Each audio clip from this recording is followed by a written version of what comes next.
back, everybody, to another episode of the Junkyard Dawgcast. I'm your host, Jordan Hill. Got Kipp Adams with me on this Tuesday afternoon. Ben Wolk is not on this live portion of the show, but you are going to hear from Ben a little bit later on in the episode. A lot to get into. This is a fun episode we got lined up for you guys. We're going to talk about some of the pre-spring news for the Georgia Bulldogs. We'll talk about the spring practice schedule. And then a little bit later on, we're welcoming on Joseph Jonah-Ajonye, who took some time to talk to us. Really fun conversation. We've talked to Joseph a couple times back when he was a recruit, and then we've had a couple chances to talk to him since he got to Georgia. So really fun interview there. Hope you guys will stick around. We'll close things out. Georgia baseball, Georgia basketball, a lot to get into. Want to open this episode. This is the first time we've recorded since last week when two Georgia players, Chris Cole and Darren Akinabon, were arrested on driving-related charges. Earlier Tuesday morning, we got the details from Athens-Clarke County Police regarding their arrest.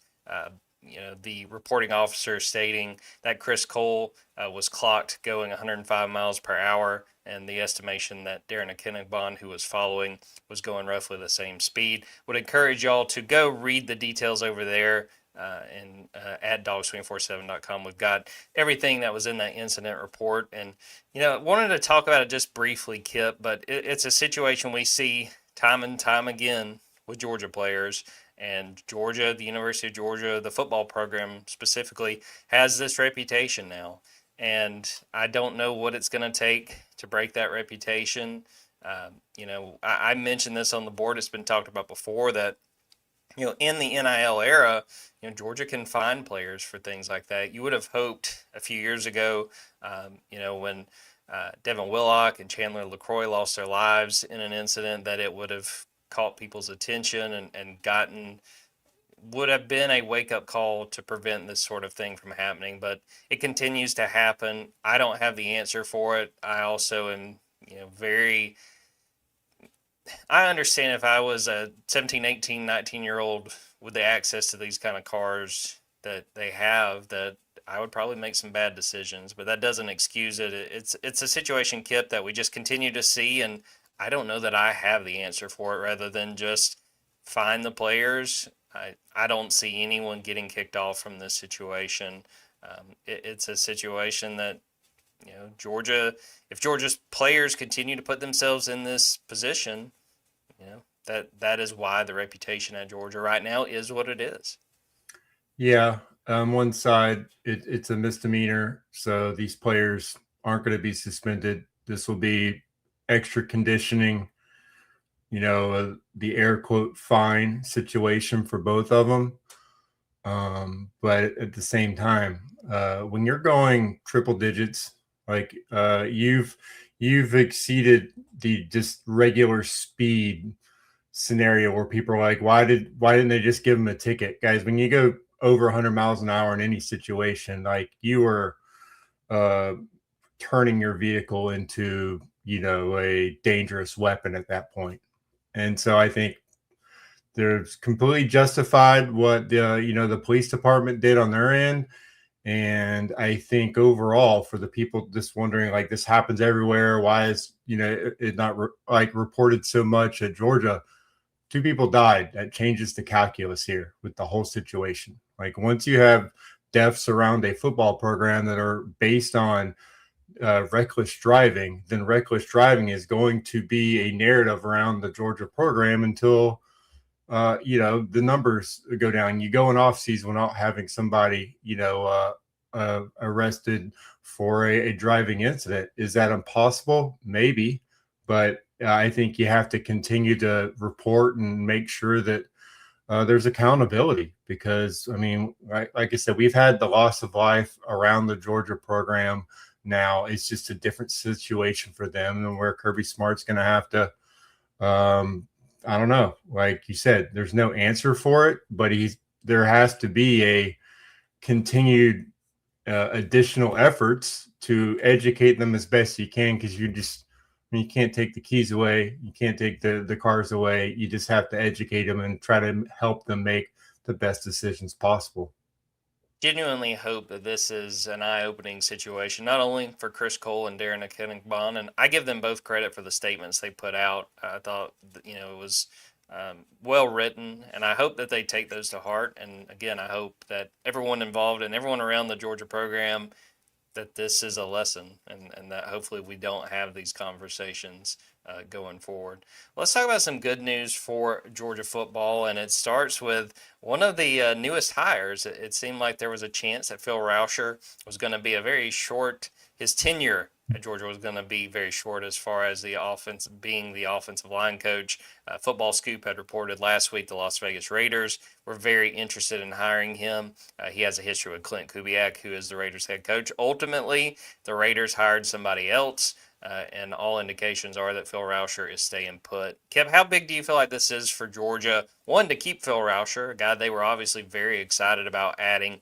He had been an analyst in 2025. They promote him to replace Stacy Searles. But two, Georgia could have been looking at a situation where they're hunting for a new offensive line coach just probably 3 or 4 weeks away from the start of spring practice.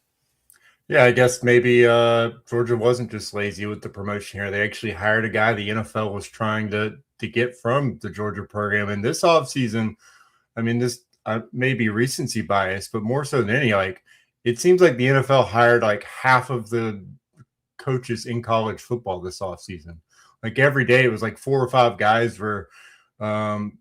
It seemed like not even getting promotions. Like a couple seemed like they were just like, yeah, I don't want to be a coordinator. I'd rather just go coach DBs in NFL. So I think it shows you that, yeah, the NFL still thinks highly of Phil Rauscher. And I think Kirby Smart does too. I think like if you watch somebody for a whole year and like, you know, that you have the ability to go out and, scour the college football and NFL world for a hire, but you're impressed enough with what he's done in Athens over the year and the improvement Georgia had, especially in the run game. I think it's you don't want to have to go back into the evaluation process because you've already done it. You already got your guy. So it's obviously good news for Kirby Smart in Georgia because that was their preference. I think at that point, especially this late in the cycle, like having to go out there and find somebody, everybody's like in the college world that has jobs right now. And then in the NFL, like they've already kind of picked everything apart. You'd have to go convince somebody who's already established, leave your situation and come here. I don't think that would not have been the optimal position for Kirby Smart, even at a program like Georgia. Yeah, I mean, it would have been a situation, Kipp, where I genuinely wonder if they turn to Stacy Searles and say, "Hey, can you can you step back in after what, a month not being on the job?" I think that this worked out best for everybody involved, and I think we talked about this over on the Junkyard that the Raiders' offensive line situation may have played a role in this. This is not a situation where I think people look at Clint Kubiak taking over there. He had a history with Phil Rauscher. They'd coached together in Washington and in Minnesota in the NFL. But I don't know that anyone looks at that situation and says, this is turnkey. Clint Kubiak's going to come in here and they're going to win 11 games. No, that's probably not going to be the situation. And that offensive line is not one of the better ones. So I think all things considered, I believe that Phil Rauscher probably wants to coach in the NFL again. He'll get that opportunity, especially if he does well at Georgia. But I think Phil probably made the right decision, just staying put. Yeah, it's one of the few situations where, as a Falcons fan, I go, oof. Like, good luck, Fernando Mendoza. You are going to be Brock Bowers might get more screen passes thrown his way than Zachariah Branch did last season with the Falcons, just with them trying to get the ball, into his hands as quickly as possible. It's going to be a long year for those guys. So I get it. It's an enticing young offensive group, but the guys blocking for him, yeah. I mean, even Fernando Mendoza, like he probably still checked and made sure he didn't have any, should I take the NIL money and come back? It's going to be a rough situation, but good luck to them. Obviously, you want Brock Bowers to get as much help as possible, so he only has to worry about catching passes. But for Georgia, yeah, I think this is now more of a okay, maybe Kirby had the right idea here, keeping him around, because the alternative, like I said, you're kind of picking through it right now, and I think the Raiders is not a situation where I think Phil Rauscher looked at that and said, I do like the NFL, and we might be revisiting this next year. Like, if he has a good year at Georgia, it's obvious, like, he's got, when you have a guy with NFL experience, it's always going to be just like with Todd Monken, like, that's going to be the situation he's looking for. But for this season, I think it's now like, now Phil Rauscher gets to audition for, for the NFL and prove Kirby Smart was right by giving him the job. Well, Phil Rauscher staying put means that we'll probably see Phil Rauscher at least once or twice during spring practice, and we got the spring practice schedule for Georgia last week. No real surprises. A little bit later than, probably about a week later than it has been in years past, and that has a lot to do with UGA spring break. But the first day of spring practice will be Tuesday, March 17th. And I would anticipate that the following day, March 18th, will be Pro Day. That is how Georgia has done it in the past. Georgia will practice Tuesday, Thursday, Saturdays for 5 weeks and close things out on Saturday, April 18th with G-Day. Got a couple dates on the scrimmages Georgia will have before that: Saturday, April 4th, Saturday, April 11th. Good opportunities for Georgia to see what they got. And, this is the spring now where I think – we kind of lost a little bit of the love for spring practice because of the post-spring portal. You're watching guys and going, well, he may not even be here, and they've gotten rid of that portal window, which I think is meaningful. But, Kipp, what do you make of Georgia's spring schedule? Again, they're going to get started on March 17th, G-Day's April 18th.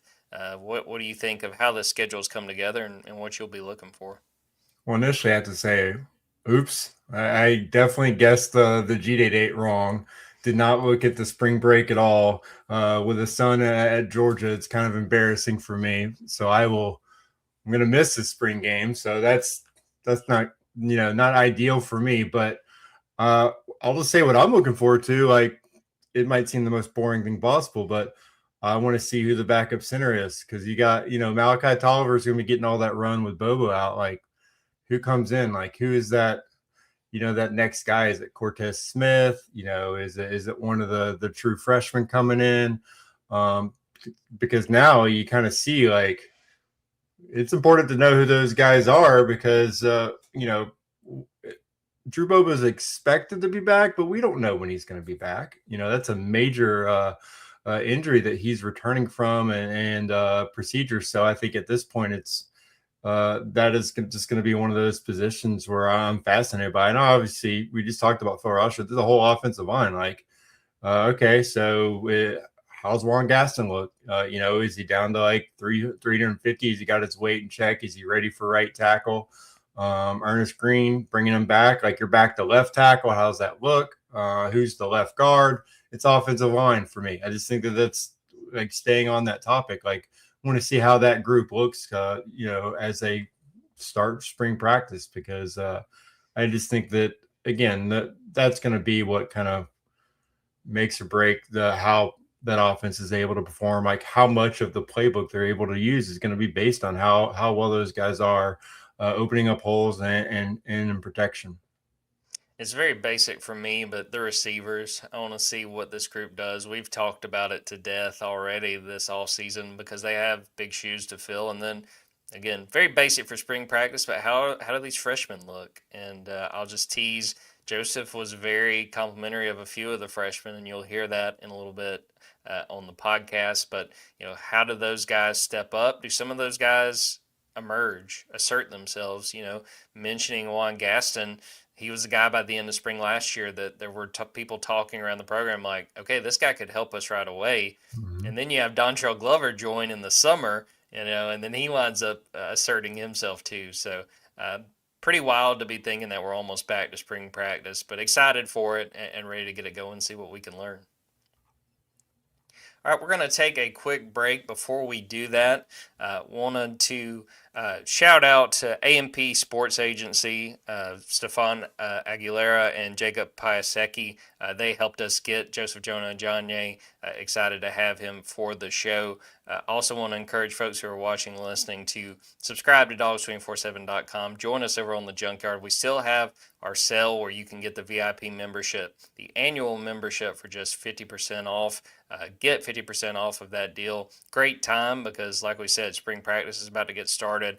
Georgia basketball looking like it's going to be back in the NCAA tournament. Back-to-back years for the first time since 2002, if they can keep this thing up. Got Georgia baseball, Olivia Sayer doing a great job covering the Diamond Dogs. Great time to sign up and join us, and helps us a ton. As much as we love this podcast and doing this for the folks watching and listening, we got to have the support over there on the Junkyard, and we hope you guys will join us. It's a good time, and there's a lot going on. And should mention, too, since Ben's not on here, he does a great job covering recruiting, and this is a fantastic time of year for recruiting nuggets, recruiting intel, crystal balls, who's going where. We hope you guys will join us and get ready for what'll be a busy spring season, but a fun one for sure. So we're going to take a quick break, and then we will jump right into our interview with Joseph Jonah-Ajonye.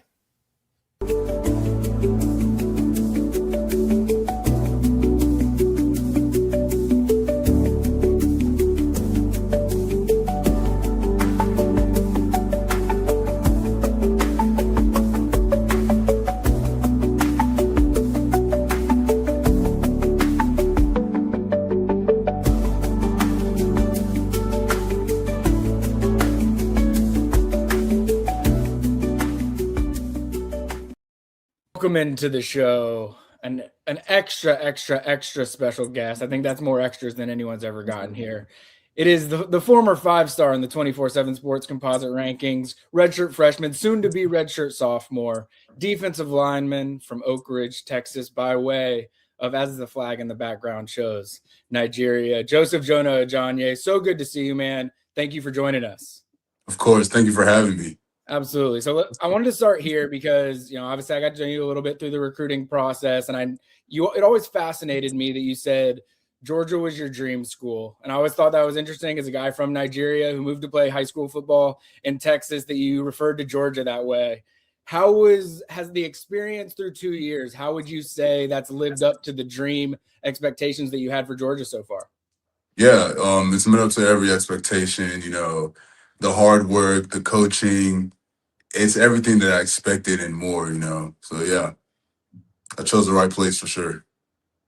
Joseph, you're getting ready for your third year at Georgia. Looking back to when you first got to Athens to where you are now, what do you think is the biggest difference in you as a football player? What has changed the most since you've been at Georgia? Most definitely my technique, like from my eyes to my hands to my feet, everything's gotten better. And then the game's just slowed down a lot because I begin to understand it more because of the way Coach Scott explains it. So, yeah. So definitely technique and the game just slowing down. Those are the two biggest improvements. Looking ahead, like as you're going into year 3 at Georgia, which is just crazy to me to think that we're already in year 3 at Joseph Jonah-Ajonye at Georgia. But when we're talking about year 3, what do you need to do to get to that next level that you want to be able to get to? For me, I think mostly just finishing because last year, I feel like I got to the plays. I didn't just finish on most of them. So that's what I'm working on. This spring ball, fall camp, even summer workouts, running through the line, not just getting to it, running past it. So just finishing on plays. We got a few weeks before you guys officially start spring practice. Now you're one of the veterans. You're one of the older guys. How excited are you to get spring ball going, to be back out there with your teammates, be back on the practice field? Yeah, I'm very excited to start spring ball. Last season left a bad taste in my mouth, so I'm ready to get back to work and improve. So, yeah. And hopefully, help the younger guys even surpass me when I was a freshman. So, yeah. All right, you brought it up, so I'll bring it up. You had the bad taste in your mouth coming off of the Sugar Bowl loss to Ole Miss last year. Just as a team, not just you individually, but as a team, what do you feel like the emotion has been in the locker room since then, and what has the response to that loss been? Oh, the emotion has just been like, keep our heads up and let's get back to work, and let's just focus on improving each and every day so we don't end up in the same spot as last year. After the loss, everybody was down, but the next day we're back to work. Everybody came in and just did extra. Nobody was like down in the dust and whatnot. After the loss, everybody came in. Everybody was putting in work. I came in with JJ. We hit the sleds and we did a little bit of running. So yeah, everybody's just ready to get to work and improve. You mentioned JJ, and he was a guy that was a factor. I think more so than a lot of us who follow Georgia and cover Georgia expected. What are you expecting from him in year 2 with the progress you got to see from him as a freshman? JJ, I'm expecting a lot. He always comes into the facility with fire, passion, and energy. Like he represents fire, passion, and energy, and that's why I just love hanging out with him, love working out with him. He's just a great guy. So yeah. He's definitely going to be a leader and definitely going to be that guy coming this season. Jordan mentioned like you're going into year 3, you're becoming one of the leaders, the veteran guys in that defensive line room. When you think back to when you got to Georgia, who are the people that you saw in that way at the time that are now morphing the way that you're going to approach leadership at Georgia over the next couple of years? Guys that I saw, it was like Ty, Nas, Michael, Warren, C. Mill, Chris. Those are the guys that I watched and kind of followed, especially Michael and Ty. Those are the guys I watched and followed the most. What do you think you learned most from them that's going to like teach you how to lead the way over these next couple of years? Mostly just leading by example. Those two guys, they weren't big rah-rah guys. They mostly just did the work and other people followed. So yeah, just leading by example. You guys have some young defensive linemen getting their feet wet, getting ready for their first spring. I want to ask you about one of them in Valden. He's a guy that actually showed up on this show a couple times and talked with Ben and I. What have been your early impressions of him as he gets ready for his freshman year? Valden, to put it simply, he's a freak athlete. Just the other day we were running, I think he hit 20.7 miles per hour. That's insane. And I think it was just like a 35-yard sprint. I hit 19 and he hit 20.7, and he's 20, 30 pounds heavier than me. So that's just insane. He's a freak athlete. Right now I'm just trying to help him learn the playbook, because that's the big thing. Yeah, you can run, yeah, you can jump, but can you learn the playbook and, strike on the field? So that's what I'm trying to help him improve that. I want to give a shout out to Ajonye, one of the all-time Georgia moms that I've gotten to know through the process. I don't know if you saw this, Joseph, but back in November, someone at a press conference asked Kirby Smart about you, and he ended up, while also giving some glowing remarks about you, he brought your mom up as well and said he has such a great story. His mom is one of the sweetest, nicest ladies that I've ever met, who basically has brought her children here to this country and raised her children here. And she has worked her way to success. Now he's working his way to success. He's one of the toughest kids we've got. Did you get the chance to see that clip from Kirby when he brought her up during his press conference? Yeah, I'm pretty sure. Yeah, my mom showed it to me. We got to give Mama Ajonye some love. Like, what was it like getting to see Kirby Smart like call her out specifically when he was talking about you? I'm just very proud of her, just for her always being herself and not changing for anybody. That's what I love about her. She's always herself. But yeah. Not to get too serious here, but what has she done to help you along the way, to help you get to where you're at? When you think about who you are as a player and as a person, what has she done to help define who you are as a player and as a person? The biggest thing, she cooks a lot, so that obviously helps me a lot. The cooking, the food, amazing. No complaints over there. And then she just always gives me good advice and encourages me every day to keep working hard and, not to give up. You mentioned the cooking. I gotta bring this up. So I told her we were gonna get a chance to talk with you, and she sent me a hype video that I believe sent to you of her cooking up some chicken. She went full government name, number 99, the king. She is just absolutely hilarious. I gotta ask, if she was on the Georgia football team, what position would your mom play? Oof. Based on her energy, I'm thinking maybe linebacker, safety. I feel like she'd be a hard hitter. I will put her at a linebacker because I feel like she'd be a good leader. She's very energetic. She fit good in Coach Shu's room for sure. I was gonna say that she'd have that in the Kobe Dean, CJ Allen. I'm gonna tell you where you need to be kind of energy. For sure, for sure. I was just going to ask because you talked about the food. So, what's your favorite dish that your mom makes?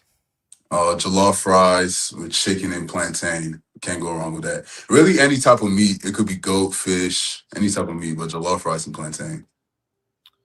We sort of glossed over this, and like I know that we've had this conversation through the years just about your backstory, but like you coming to the United States when you were 7 from Nigeria. Like for those that maybe are new to the Joseph Jonah-Ajonye story, like tell us just like your backstory, where you came from, how football became a part of your life, and what it took for you to get to that point. Well, okay. As y'all know, I'm from Nigeria. Came here 2015.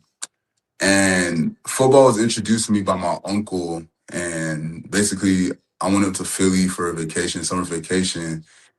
And I watched him watching a football game. It was the Eagles versus Baltimore.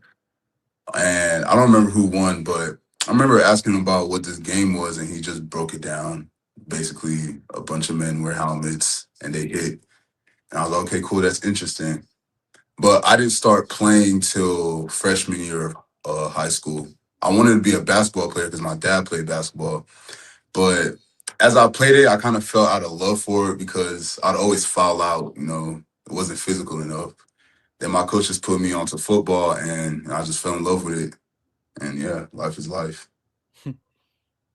I want to ask you, Joseph, there was something when we talked to you back in the fall, you mentioned, and I'm so mad I did not follow up on this, but I think you were talking about when you were hurt, you're kind of doing other things while you're away from football, and you talked about making music. So I want to know, like, what kind of music were you making, and do you still have an interest in that? Type of music I was making is just kind of like rap, R&B, And do I still do it? Not really. Ever since football has picked back up in school, I haven't really had the time. But like, probably the next time I'll do is maybe spring break, maybe summer for sure. Like when we get a long period of time, that's when I mostly do it. I know Jordan's asked about a couple of the young guys, JJ, Valden. Who is someone, and I know that we haven't even gotten to spring practice yet, so that'll be more clear once we get there. Like, who's someone on the defense that you think is going to make a splash next year that maybe people aren't bringing up enough? Someone on the defense.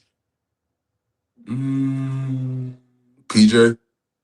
PJ Dean? PJ Dean. First person that comes to mind is PJ because PJ, he's smart.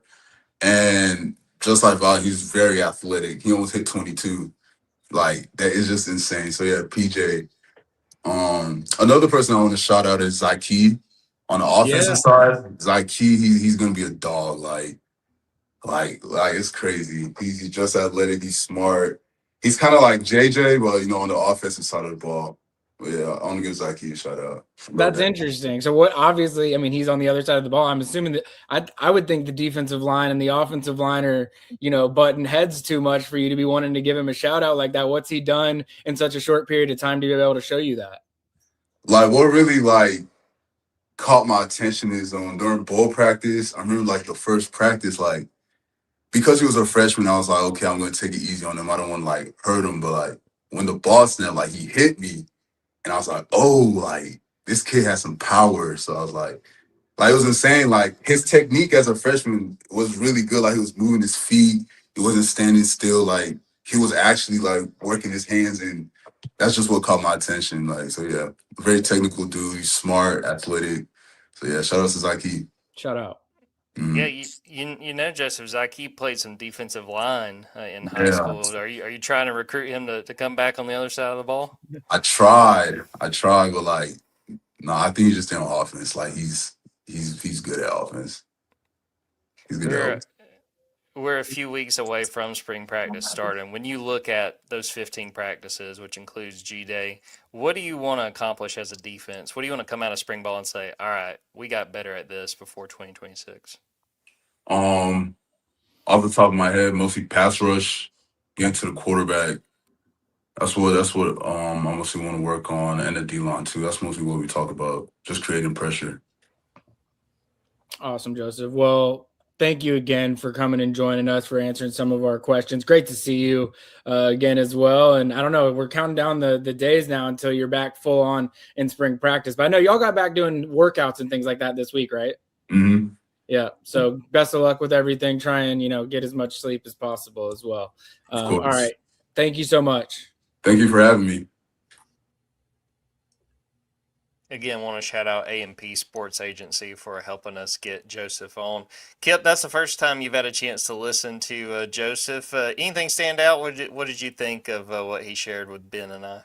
Man, that was fun. It just sounds like he's fired up about spring, and a lot of obviously you get players, you always want to talk about the next generation, and he's really fired up about a lot of the guys that have just got to Georgia. But I think just him in general, he understands, like, I still have a ways to go as a player. And, there are a lot of expectations that were placed on him. And I think that he understands, like, how important this spring is. And I think that's just kind of refreshing. Like, we're just talking about transfer portal guys coming in and out, but this is a highly rated player who is yet to, make a name for himself on this Georgia football team. And I just think his entire approach just shows you that he's bought in not just to Kirby Smart's culture, but like it's a multi-year process. If you're recruiting guys out of high school, you have to actually convince them, like, you might come in and be a superstar immediately, but you might not. And we want to make sure that regardless, like, we have a plan in place for you, to develop at Georgia over multiple seasons. And it sounds like for a guy who just didn't set the world on fire immediately, he's amped up and he's ready to get after it. And I think that's what you still want to see from Kirby Smart's program, because Kirby's choosing to still make that a priority. Like, I still need to recruit primarily out of high school. That is going to be my plan. Our NIL budget is going to be about retention. That Kirby's like, he's drawn that line between him and other programs, saying this is how I'm going to build it. And we have to see if that was the right decision by Kirby, because it's him being different than a lot of the other, like, prominent programs. And guys like Joseph Jonah-Ajonye are just showing you, like, this might work out. Like, Kirby Georgia's on a postseason, I guess, rut right now where they've, they haven't won in the 12-team playoff, but it still seems like as far as developing talent and getting that depth back to close to where it was, they might be on the right path, and they might have just the right message to the younger players. I'll say this with Joseph. He's a guy that he played in his very first college game against Clemson a couple years ago. He has the foot injury. I think it's easy to forget about that when you consider his story and what he's done so far. And 9 tackles last year wasn't anything spectacular, but I think he is right on that. He was like right there on a lot of plays, and I think he realizes that, and I think that's a big motivation. And yeah, excited to watch him. He's a guy that, Ben did a great job covering his recruitment. I had a chance to talk to his mom and do a story about Joseph right before he really got started at Georgia. And they're a fun family just to talk to and get to know. And he's an easy guy to root for. But two, him talking about those freshmen, I mean, we talked about Valden Sohn and some of those guys. But when we were talking a few minutes ago, Kipp, about offensive line, I would not count out Zyke Helton. I mean, we just watched an offensive guard who was a true freshman win a starting job in 2025. I say do not count out Zyke Helton in 2026. I'm still not convinced he's not better suited for the defensive line. It's just crazy how explosive he was, especially in those playoff games. You're like, okay, is Trey Scott going to just pull a fast one and get this guy in the spring and get him to switch positions? Let's just keep an eye. We'll see which line of scrimmage needs more depth. But that kind of athleticism on the interior offensive line, I mean, yeah, especially I just talked about backup center. Maybe he makes a move there, but we all know that the left guard's just completely up for grabs this spring. I think Michael Weenie is probably a guy I would look for as far as the leader in the clubhouse. But yeah, this group of offensive linemen coming in, like, they just saw it. Like, we already have, like, proof of, like, product right there. Like, we've seen it this last season, and I think it's a really talented group. Very, like, it's not just versatile. I just think like as far as 5 guys come in, it's like, okay, Phil Rauscher, you got like a really, really intriguing group to work with, and you could build a starting 5 out of these guys and feel pretty good about your future. So you're right. I think the incoming class, everyone gets kind of caught up on where Georgia ended up in the rankings, but I think the line of scrimmage, and you just mentioned Valdensson earlier, like that is exactly the kind of guy that Georgia built its national championship defense around. Like that, he is a ridiculous talent. Thought so throughout the cycle, and just to hear Joseph talk about it, that kind of validates like, yeah, he looked like a freak from what we saw. And that, I thought that was arguably Georgia's biggest recruiting win of the cycle. And it sounds like he's set everything on fire in the offseason workout. So that's exactly what you do want to hear about the incoming guys. Yeah, a 5-star for a reason, and I think he's going to be in the mix before too long. Talk about some of the other sports going on right now. Georgia baseball off to a 6-1 start. Took care of Sanford over the weekend. I want to shout out Georgia women's basketball. Now 21-7, 7-7 in SEC play. They've done a great job. But Kipp, let's talk about the Georgia men's basketball team. Now their record 19-8. They've won 2 in a row. You know, we the last time we talked, I believe that was after the Oklahoma game, and things were trending in the wrong direction. I think Georgia had lost 5 of 6.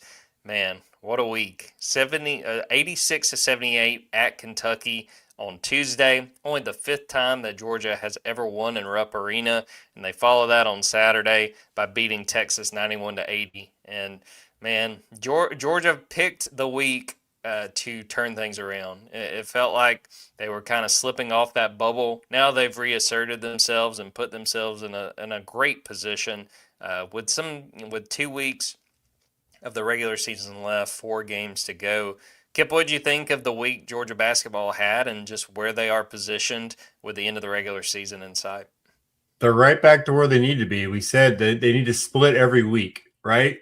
Well, they did it the other way. You know, they lost 2 and then they won 2. So like we are right where we said they should be going into these last 4 regular season games. Again, it remains the same. They got to split the weeks. Now, granted, you don't want to lose 2 again and then put yourself up against having to beat, you know, an Alabama team and a Mississippi State team. Like those two games are like close to being coin flip games because you're going to end the season on the road, you know, in Starkville. So tough one coming up for sure. The toughest game we would agree for the rest of the season. You want to see them be competitive against a Vanderbilt team and try to keep them off the free throw line and hope that similar to the Kentucky, they're not, if they struggle in their 3-point shooting and you stay hot, then you can beat anyone. We've already said that. Like this Georgia team, 3-point shooting hasn't been a strength, but when they get hot, it's like, okay, they can actually play anyone. Rebounding, it's always going to be like you just want to kind of hold serve or get close to holding serve. And that's really going to be the case against Vanderbilt. You just want to be respectful out there, respectful like output on the boards, and hope that the shooting stays hot. Like you're getting big games, like from Blue Cane, Sompto playing minutes. Like that was always the key. Stay on the court. He's doing that.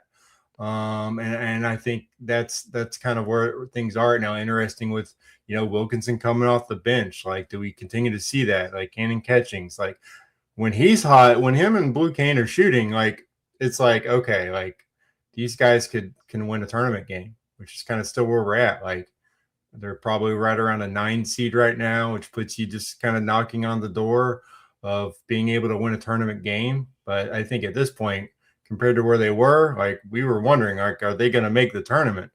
Still games for them to win. Like I said, they win 2.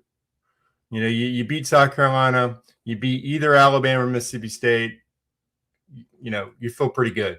Probably a single digit, probably right where they are now, like a 9 seed, the last 9 seed. I think that's right where you want to be, right? Like if they finished 10th in the SEC when they were predicted to be 14th, I think.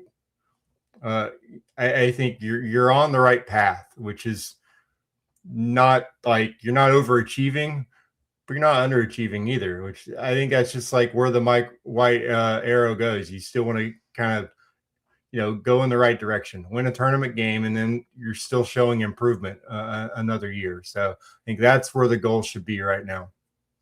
Yeah, you look at the win over Texas and really the last week, getting Jeremiah Wilkinson back. And Mike White talked about this, I think, after the Texas game. They're basically a different team when they have number 5 on the floor. And I thought that was huge. And I think you saw the way they played, even as Mike White highlighted, just the confidence level, much less how well they're playing. They look different with Jeremiah Wilkinson. Shout out, man, Justin Abson against Texas. And Somto winds up in foul trouble. He didn't play a minute, didn't play a second against Kentucky. He has back-to-back buckets that really fuel Georgia holding off Texas. So I like where this team is.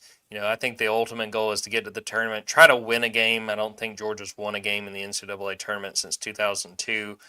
But it's all about getting hot at the right time. If they can keep this up, Torvik has Georgia as the favorite, home against South Carolina, and then at Mississippi State. You win those two, and you wind up 9-9 in conference play. I think you feel good. See what you can do in the SEC tournament, but then get ready for the NCAA tournament. Georgia back in action Wednesday night at Vanderbilt, and then they host South Carolina on Saturday. Well, Kipp, I wanted to make sure we talked about before we got out of here, really sad news for the 24/7 Sports family last week. Wes Rucker, longtime writer over at our Tennessee site, passed away in a car wreck. 43 years old.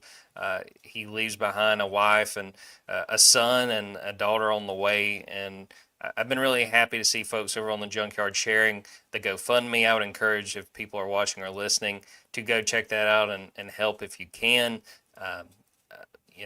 I'll make sure when we post this podcast to link to the GoFundMe. And just super sad to see that news. Just way too young to lose Wes Rucker. He was a guy that, admittedly, I didn't get to know super well while he was still with 24/7, but I always enjoyed when I would pop on his podcasts, getting ready for Georgia, Tennessee.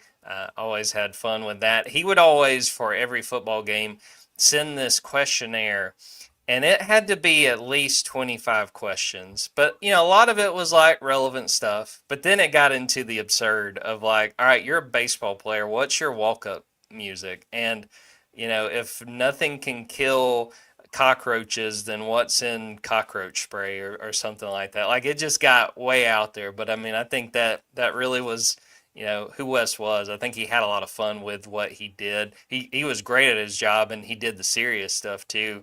But he was fun. And I talked about this, I think, on our board. Tennessee is not, Tennessee has had a lot of moments that are just zany and just absurd. I'd say the same thing about Auburn. You see stuff happen, you're just like, oh, that could only happen in Tennessee. And I swear, the thought I would always have was, I got to see what Wes Rucker is saying about this. Like, what does Wes have on this? And just super sad to see that news. I wanted to make sure and pass that along. Ask folks to pray or send well wishes to his friends and family, and really the entire Tennessee community and the Vol fan base, because Wes Rucker, he was one of one, man. And I'm glad that I got to interact with him some, and certainly wishing well for his friends and family. Just a super sad situation, absolute tragedy. Yeah, I would say that I have missed his presence on my timeline. He was one of the most prolific Twitter presences in sports media. Like, he would fire off more posts in a day than, I mean, for me, more than you'd see for me in a couple of months. It was, in the hundreds of thousands of times that he posted over the whatever 10, 15 years he had an account. And I've missed him clogging up my timeline over the last week. And I think what's like the most impressive about that is, you knew, even though he was doing all of that he put his wife and family first. Like, the fact that he was able to put them first in his life and love them, and then still fire off that many is like, okay, I don't know if he actually has, a life outside of his work and his family, but that was his life, and he cherished all of that. And he also, you could tell that he loved what he did, like covering Tennessee sports. As you said, it has been an adventure. He did not cover a championship for a revenue sport during his time, but man, like he embodied like the emotional roller coaster of covering that team. We all get in these little tunnel visions in this industry where, it's just like we're focused on Georgia, and everyone's in their own little thing, but you couldn't help but notice Wes and his journey covering Tennessee sports. And like you said, if something happened that was Tennessee related, like you knew he already had 7 thoughts on it out there. So I think that just goes to show like how impressive his presence was, and how his kids are going to grow up and know just how special of a father that they had. Everyone's going to let them know, and that's kind of a reminder for us just to have the priorities right in our own lives, because I would say I think he's definitely gone way too soon. We're basically the same age. So, we're thinking about his family still. Several days later, we're going to continue thinking about him, the support that's poured in over the last week. Everyone learned a lot about who Wes Rucker was, and there are some good ones in our industry, and he was one of them. Yeah, just want to shout out that GoFundMe, as we're recording this Tuesday afternoon, has raised nearly $740,000, and that just speaks to the impact Wes had, and that people want to support his family. And like I said, for this podcast, I'll make sure and put the link on there if you hear this and want to give, because it will matter a lot for that family to help them these next few months, and I mean even going forward. All right, Kipp, before we get out of here, we mentioned this before we started recording. Thursday will be the first day of NFL Combine workouts. We highlighted on our last episode 10 Georgia players are going to be there. We're going to be following it. We're going to have a live thread, perhaps a few stories over at Dogs 24/7.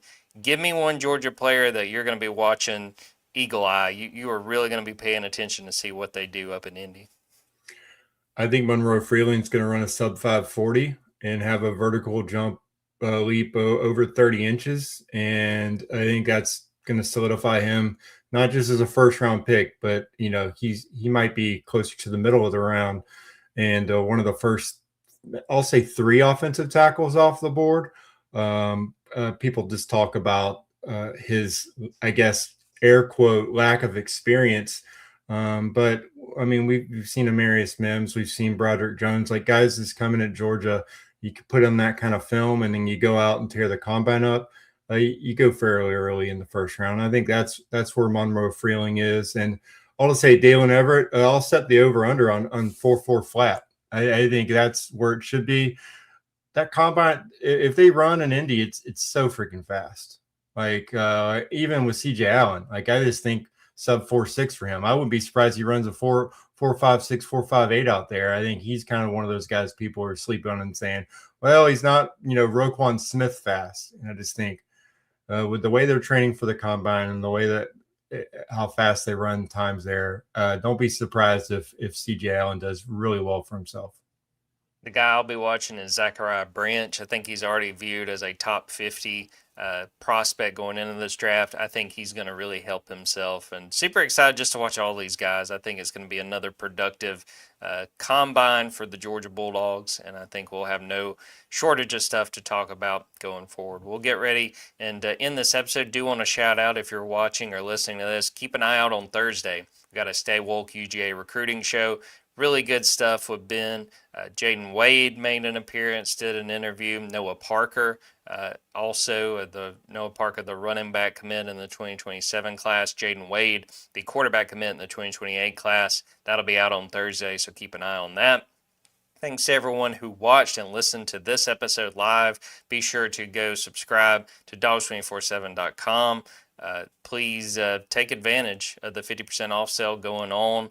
Subscribe to the Junkyard Dawgcast wherever you get your podcasts, and rate and review. because that helps us a ton. Subscribe to the YouTube Dogs 24/7. Subscribe to the TikTok Dogs 24/7.